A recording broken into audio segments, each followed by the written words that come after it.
দীর্ঘদিন পর জাতীয় দলে ফিরেই ব্যাট হাতে 4 ছক্কার ঝড় তোলেন ইয়াসিন আলী রাব্বি।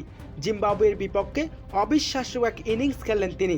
চোখ ধাঁধানো পারফরমেন্স, প্রতিপক্ষ বলারকে করেছেন দিশেহারা। মাত্র 25 বলেই করলেন 65 রান। চোখ ধাঁধানো পারফরমেন্স, হাঁকিয়েছেন একের পর এক ছক্কা। দীর্ঘ 101 দিন পর মাঠে ফিরেই ব্যাট হাতেই ঝড় তোলেন ইয়াসিন আলী রাব্বি। চলুন দেখে নেওয়া যাক বিস্তারিত রিপোর্টে। টেস্ট এবং ওয়ানডে সিরিজ শেষ করে 3 ম্যাচ টি-20 সিরিজে আজ জিম্বাবুয়ের বিপক্ষে খেলতে নেমেছে বাংলাদেশ। টসে জিতে প্রথমে ফিল্ডিং করার সিদ্ধান্ত নেন অধিনায়ক তাওহিদ হৃদয়। টসে হেরে প্রথমে ব্যাটিং করতে নেমে শুরু থেকেই দুর্দান্ত খেলেন জিম্বাবুয়ের ব্যাটাররা। নির্ধারিত 20 ওভারে 7 উইকেট হারিয়ে 177 রান করেন জিম্বাবুয়ে। বাংলাদেশের হয়ে 24 রান দিয়ে 4 উইকেট শিকার করেন নাহিদ রানা। 171 রানের জবাবে ব্যাটিং করতে নেমে শুরু থেকেই উইকেট হারাতে থাকে বাংলাদেশের ব্যাটাররা। পাওয়ার প্লের মধ্যে 35 রানের মধ্যে 3 উইকেট হারিয়ে ফেলে টাইগাররা। এরপর ক্রিজে আসেন ইয়াসিন আলী রাব্বি।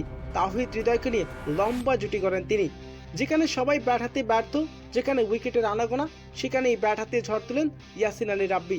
দীর্ঘদিন পর মাঠে ফিরে জিম্বাবুয়ের বিপক্ষে হাঁকিয়েছেন একের পর এক ছক্কা, দলকে টেনে নিয়ে যান যার প্রান্তে।